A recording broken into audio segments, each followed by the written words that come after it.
नमस्कार मंडळी, रामकृष्ण हरी. मी प्रफुल्ल म्हात्रे. चालले होते देवला ना. मी जोडीला सागर आहे. सागर आणि मी चाललो दोघंजण.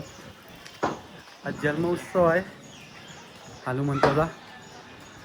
ती हनुमंती मूर्ती आमची धरण भेटलेली आहे. एक गुजरातीची स्वप्नाला आलती ना सागर. स्वप्नाला आलती ती हाणून आहे ठेवली आमच्या गावामध्ये. तर ती मूर्ती आहे ना, एकदम म्हणजे बघायला गेलं तर मस्त वाटते एकदम मूर्ती ना सागर. वजनदार आहे ना वजन आहे एकदम मूर्ती. म्हणजे ती हाणली ना तरीच राहिली. पूजा केली ना ते तुकलीच नाही, परत उचललीच नाही, ती तरीच राहिली. ती स्वयंभू झाली. हां, स्वयंभू झाली ती मूर्ती. मस्त मूर्ती आहे. बघा तुम्ही, तुम्हाला दाखवी मी मूर्ती आमची रायगावांची हनुमंताची मूर्ती. चला.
ती मूर्ती भेटलेली आहे दऱ्यामध्ये.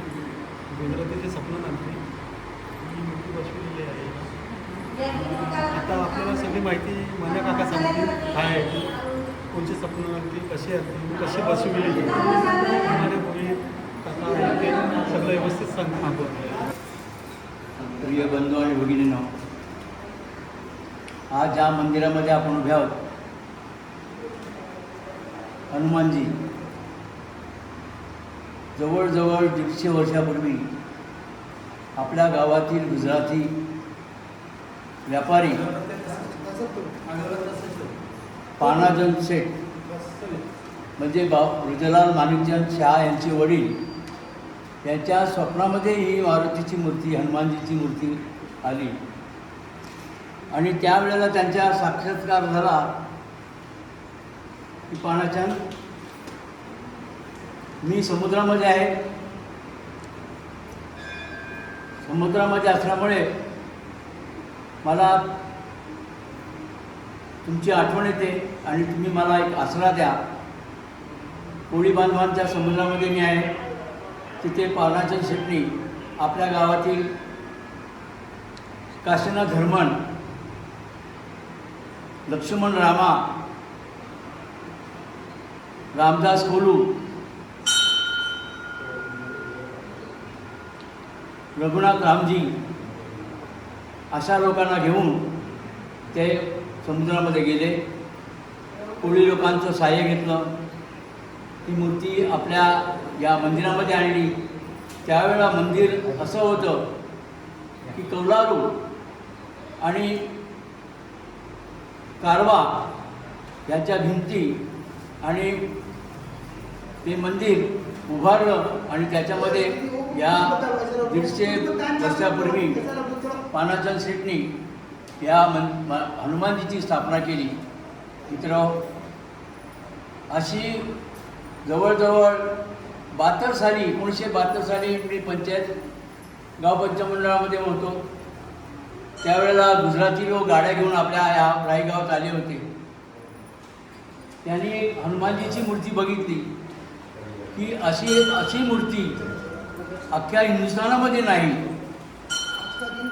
आणि ही मूर्ती अशी की साक्षात्कार हनुमानजीच आपल्यासमोर उभे आहेत. अशा परीनं त्या लोकांनी गारणं घातलं त्यावेळेला पानाचंद शेठ नव्हते तर रुद्रलाल माणिकचंद शाह बाबूशेठ म्हणून होते. त्यांच्याजवळ गाऱ्हाणं घातलं की आम्ही हे मंदिर ताब्यात घेतो आणि संपूर्ण बाग राजाशेठचा बाग ताब्यात घेतो आणि तिकडे आंघोळीसाठी भक्त येतील त्यांच्या भक्तांना आंघोळ करायला यावी म्हणून हौद बांधून ठेवू. पण रुद्रलाल माणिकचंद शाह यांनी सांगितलं की मी मंदिर तुमच्या ताब्यात देऊ शकत नाही. हे मंदिर ताब्यात न देता त्या गुजराती लोकांनी पेटीमध्ये दानपेटीमध्ये पैसे टाकले आणि ते निघून गेले. मित्रो, आज जी हनुमान जयंती आहे त्या जयंतीनिमित्ताने आपल्या समोर बोलण्याची जी संधी मिळाली, मला जी संधी मिळाली, खरोखर मी भाग्यवान आहे. आज आमच्या गावातल्या भक्तभक्तिनी आहे, माझ्या माया बहिणी आहेत, त्यांच्यासमोर मला असे 2 शब्द बोलायला मिळाले. धन्यवाद. जय श्रीराम, जय हनुमान.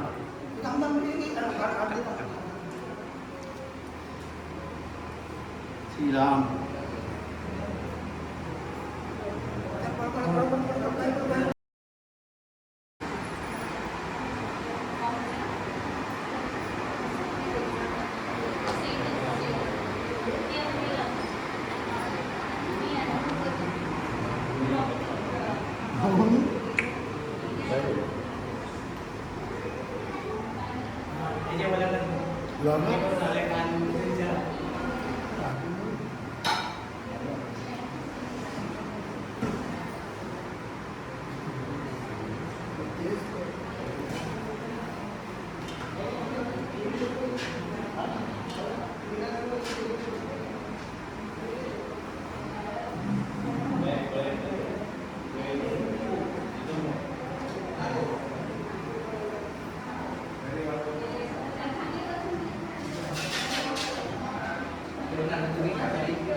तर दर्शन झालं आमचं. दर्शन झालं. तर चाललो चाललो घरी. जेवायला चाललो आता, भूक लागले. मग काय. मस्त दर्शन झालं. मग तुम्ही आता हनुमानची हे बघितली ना मूर्ती, मस्त वाटली ती, एकदम छान आहे. एकदम मस्त सजविले. चला. उद्या जत्रा भरेल आपली ना, हनुमंताची उद्या आहे आमची. मस्तपैकी जत्रेला या. उद्या शुक्रवार आहे, धमाला येईल एकदम. तर गुल्लू बी आहे तो बघा, यो आमचा गुल्लू मोरवेचा. चाललो आता जेवायला, भूक लागले. चला चल चला, टाटा बाय टाटा, बाय. Bye bye. व्हिडिओ आवडला असेल तर शेअर करा, लाईक करा आणि बेल आयकॉन दाबायला विसरू नका.